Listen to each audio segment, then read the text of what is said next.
Thank you very much for the invitation to speak to you at this conference on behalf of the European Anti-Fraud Office, OLAF, on trends and issues in IP crime during the COVID-19 pandemic. The last year and a half were a time of worldwide crisis in many respects, sanitary crisis in the first place, but also socially and economically crisis times. And public authorities across the globe focused on keeping people safe and their economies moving. Keeping people safe has long also been a priority for OLAF, in particular through its work on tackling counterfeit and potentially dangerous goods. But COVID-19 gave an additional urgency and focus on OLAF's work. In this presentation, I will try to give you a short overview of OLAF's efforts to combat IP crime during the COVID pandemic last year and actually still ongoing up to this day. Because just as the pandemic is still ongoing, OLAF's work obviously is ongoing as well. But certain recurring patterns and fraud schemes have been observed that I want to share with you and that I will refer to you in more detail during my presentation. Now let's move on to the content and the structure of my presentation. For those of you who are not too familiar with OLAF yet, I will start my presentation by giving a brief introduction into OLAF's general mission and mandate within the EU legal framework. I will also give a brief overview on the investigative tools OLAF has at its disposal in its daily work and give you an overview on the main product categories in which OLAF mainly investigates in the area of IPR violations. After that, I will focus on the concrete COVID-related activities of OLAF and highlight some of the observed fraud patterns and modus operandi in this context. Finally, I will give you a quick overview on the international cooperation activities of OLAF, specifically as regards the endeavors to combat IP crime in the ambit of COVID.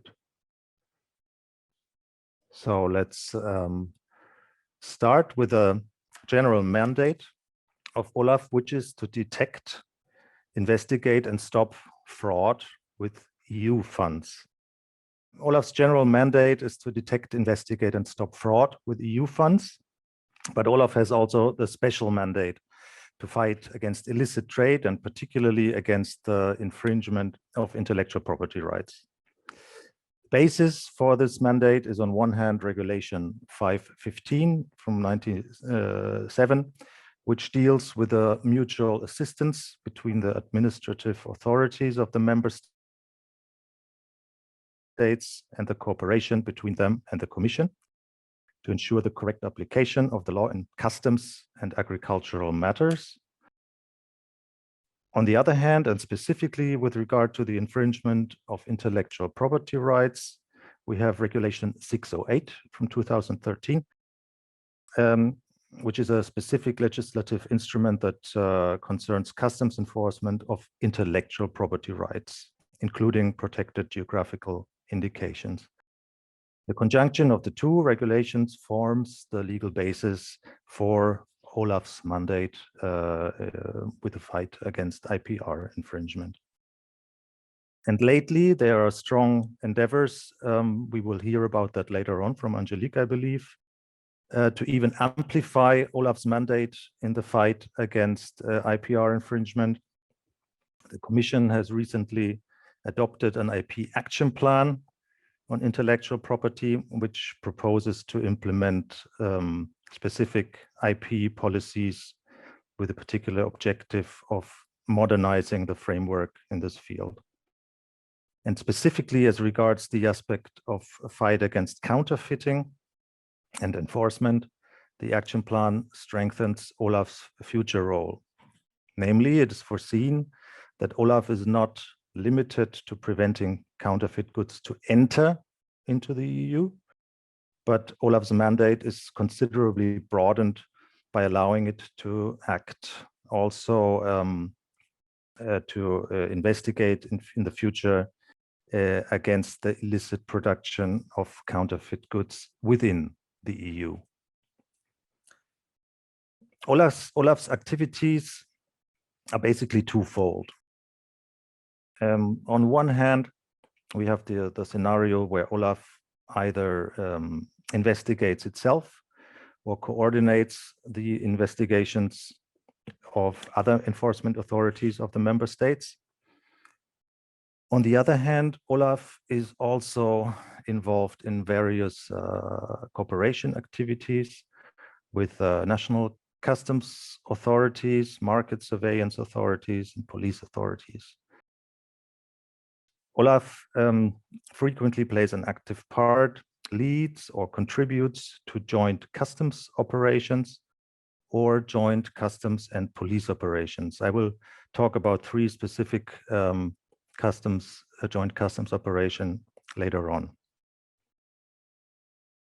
As regards the cooperation with third countries outside the EU, OLAF has concluded more than 80 administrative bilateral cooperation arrangements that facilitate the day-to-day business and bilateral exchange of information and intelligence with third countries. And finally, OLAF, in the framework of international cooperation, has also 3 liaison officers located in 3 particularly crucial countries for the fight against illicit trade, and that is China, the Ukraine, and the United Arab Emirates. COVID has naturally put the focus of OLAF's investigations in the direction of medicines, personal protective equipment, face masks, gloves, hand sanitizers, etc.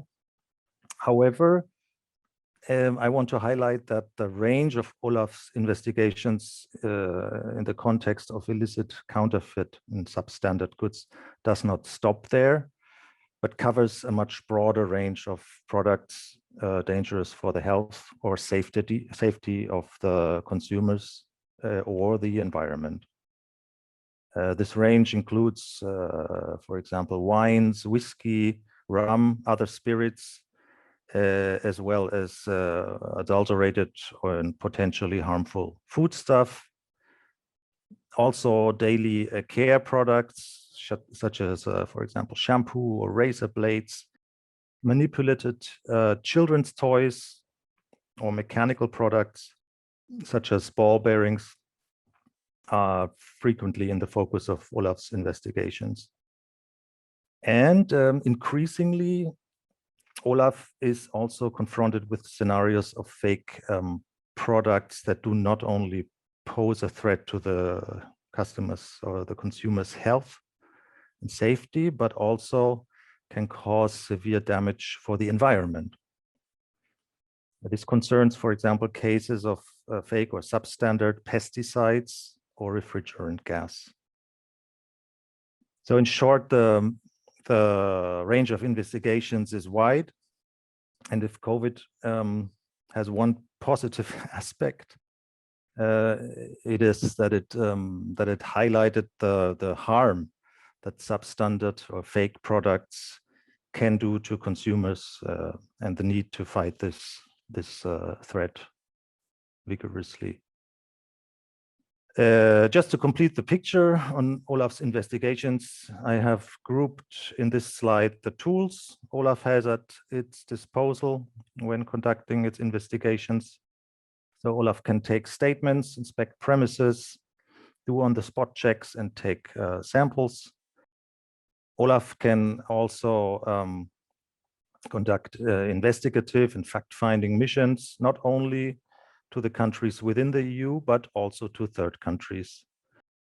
OLAF can also perform forensic operations and request access to documents, computer data, as well as budgetary and accounting documents.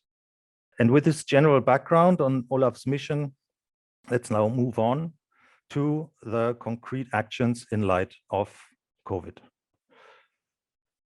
Right after the pandemic fully hit Europe, for the first time, I must say, in mid-March last year, OLAF opened a case on the 19th of March 2020. The aim of the investigation was, on one hand, to combat the illicit trade and particularly the illicit entry into EU territory of fake products used in the fight against COVID. We are talking about counterfeit, substandard products such as face masks, medical devices, disinfectants, sanitizers, and test kits.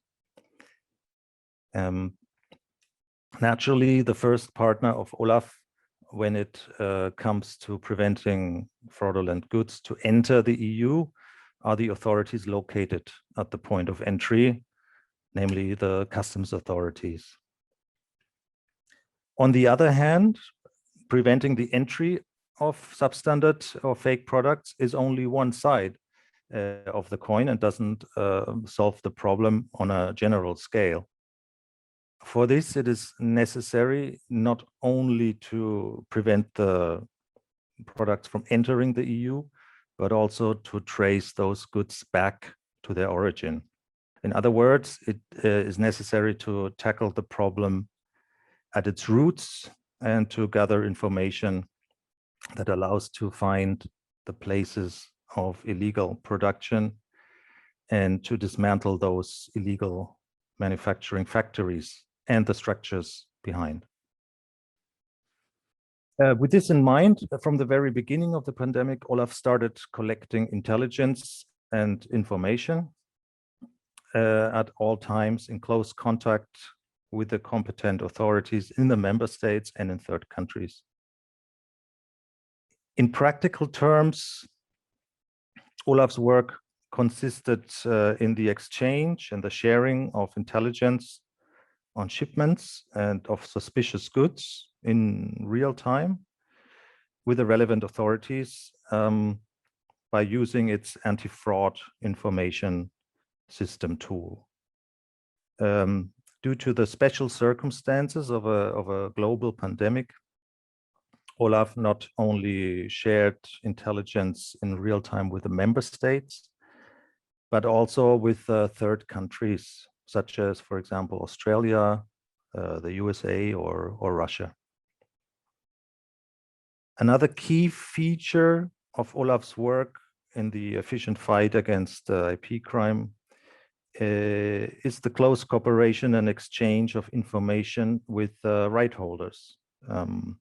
By the way, this is not only a crucial factor for COVID-related investigations, but for all cases. Rights holders have the best knowledge about the specificities of their products, the production circumstances, possible anti-counterfeiting features of the products, the intermediary chain, distribution channels, and possible reported incidents in various countries. And therefore, any information that they can feed into OLAF's investigation process helps to see clearer the possible fraud patterns and the bigger picture behind a single suspicious shipment. From the seizures that the member states reported to OLAF, it became clear that the consigners of suspicious COVID-related shipments came mainly from China and Southeast Asia, but also from other countries such as the Ukraine and Turkey. As regards the modus operandi, OLAF observed that air freight, transport by plane, was the dominating means of transport, particularly as regards face masks. But fraud did not only happen through large consignments. Fake products were also often offered for direct sale online to European customers by companies based outside the European Union. For example, face masks originating from China with fake CE certifications. These fake products arrived in thousands small anonymous parcels and were delivered directly to the homes of customers via postal or courier services. As regards the actors involved, very often we observe that there are many parties that take part in the crime. So the fraudsters create long artificial chains of individuals or organizations to hide their tracks. A single supply of face masks now typically involves several movements on paper and sometimes in many countries before the goods finally reach the final client. The factory producing the masks, the supplier, several brokers in third countries, and several brokers in Europe. And this is why OLAF worked together with nearly all customs and enforcement authorities in Europe and many worldwide, as well as with Europol, Interpol, the World Customs Organization, and the EU Intellectual Property Office in order to tackle this global issue at a global level. Let's briefly speak about the different types of fraudulent products and behavior. Relatively few of the illicit products detected were actually counterfeit, trademark infringing products. The vast majority of fraudulent products were rather substandard products. Substandard means that the product does or did not fulfill the necessary quality standard it is supposed to have in order to adequately protect.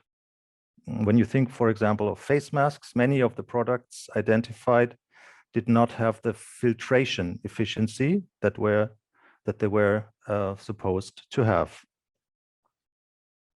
And while such substandard products may not entail necessarily a trademark infringement, it is clear that they nevertheless pose serious risks for the consumer's health and safety and need to be prevented from entering the EU. Furthermore, we encountered many scam offers, meaning offers of products that do not exist or are never delivered. We found this type of criminal behavior particularly in the context of vaccines. I will get to that in a minute. Finally, millions of substandard medicine and medical products with fake or invalid EU conformity certificates have been also seized in the member states. These certificates are meant to guarantee that the products are compliant with the strict EU health and safety standards. What is the difference between a fake and an invalid conformity certificate? Well, fake means that the certificates are simply manipulated with the wrong stamp or wrong content. Invalid means that the issuing body was not entitled or did not have the expertise to certify products at issue. Legally speaking, the first case is a case of forgery, while the second case is simply a case of ineffective certification, not necessarily a criminal offense. In either case, whether a fake or invalid certificate is involved, the consumer's health is nevertheless put at risk in view of the goods that have not been properly checked or certified. I want to give you a quick practical example of OLAF's COVID-related investigations. It concerns a dangerous hand sanitizer from Turkey. Why dangerous? Because it contained a dangerously high amount of methanol, which causes headaches and ultimately, if wrongly applied, can even cause blindness. In August 2020, OLAF received detailed information from Danish authorities concerning the seizure of 6,000 liters of hand sanitizer originating from Turkey. Subsequently, OLAF passed on this information to all EU member states.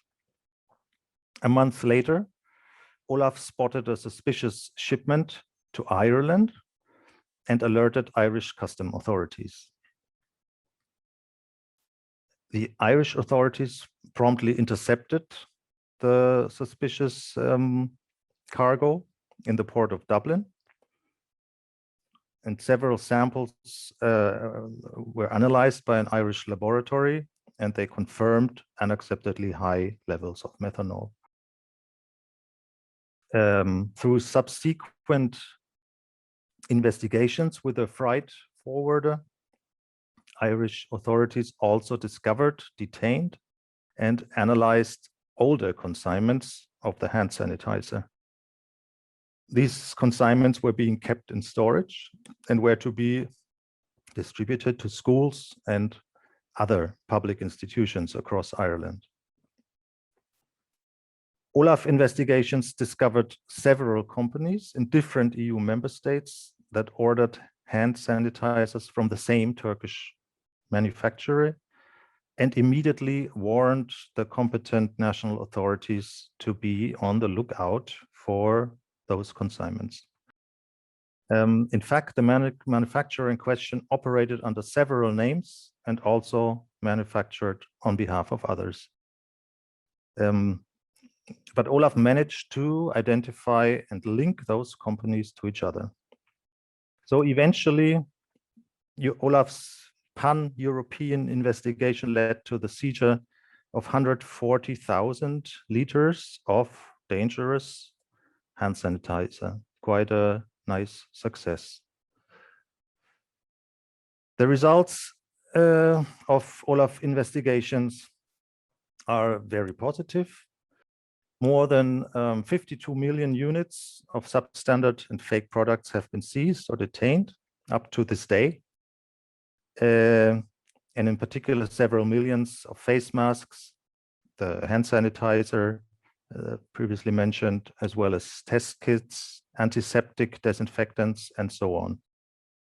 Also, in this context, OLAF up to now has identified over 1,150 suspicious operators of substandard products and fake products. As the investigations are still ongoing, these numbers are not final, but will most likely still rise. Let's have a quick look at another important chapter in the fight against COVID, the arrival of the vaccines. You might recall the chronology that the first vaccine was authorized for the EU at the end of December, followed by several others a few weeks later. As soon as December 2020, that is before any vaccines were available on the market, OLAF, together with EU IPO and Europol, organized a series of awareness sessions and knowledge-building events for enforcers. As from February, we saw another emerging trend: scam offers of vaccines to local, regional, or in most cases to national governments. The press sometimes reported that fake vaccines in huge quantities were being offered. However, this is not correct.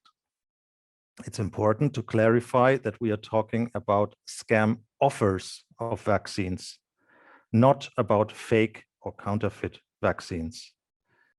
In other words, the fraudsters offered non-existent quantities of genuine vaccines to authorities, not fake or adulterated vaccines.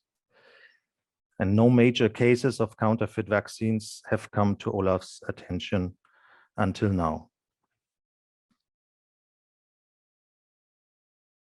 Just a quick slide that illustrates on a time graph the chronology of scam vaccine offers that I previously mentioned.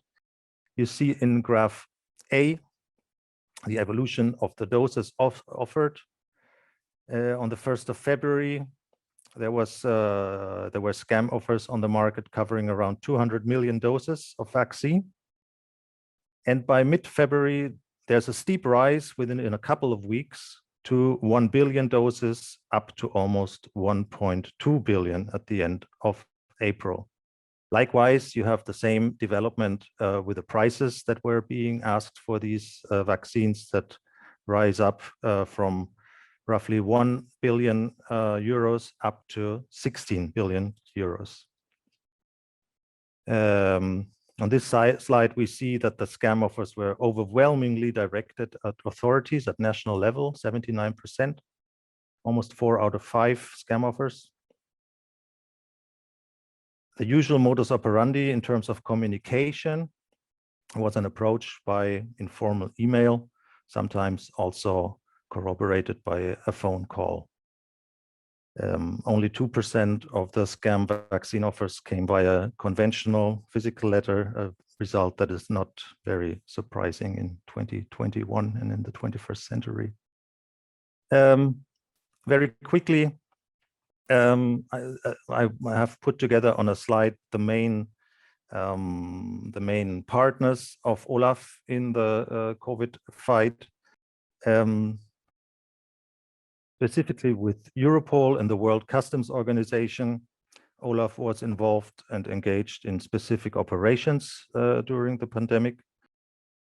But the cooperation was also close with Interpol and with the police community of the Americas, Ameripol, with whom OLAF has just recently signed an administrative cooperation agreement.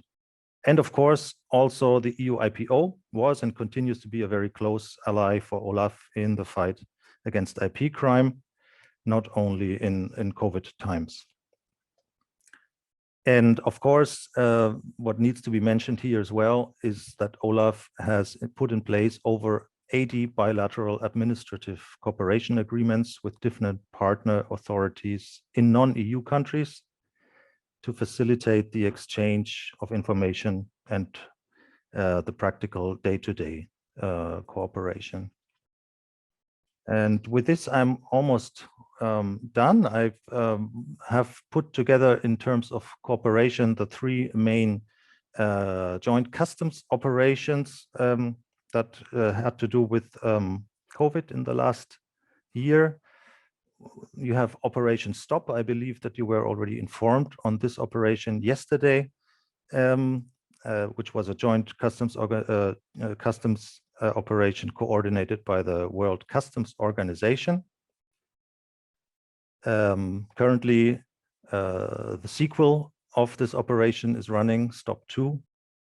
The same applies with Operation Shield, which was a JCO led by Europol.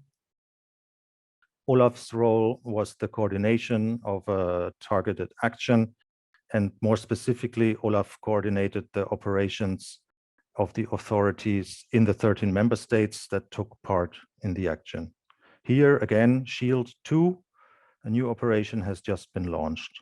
And finally, I want to mention Operation Scarface that took place at the beginning of this year under the leadership of OLAF. This operation, in which all member states participated, particularly focused on face masks.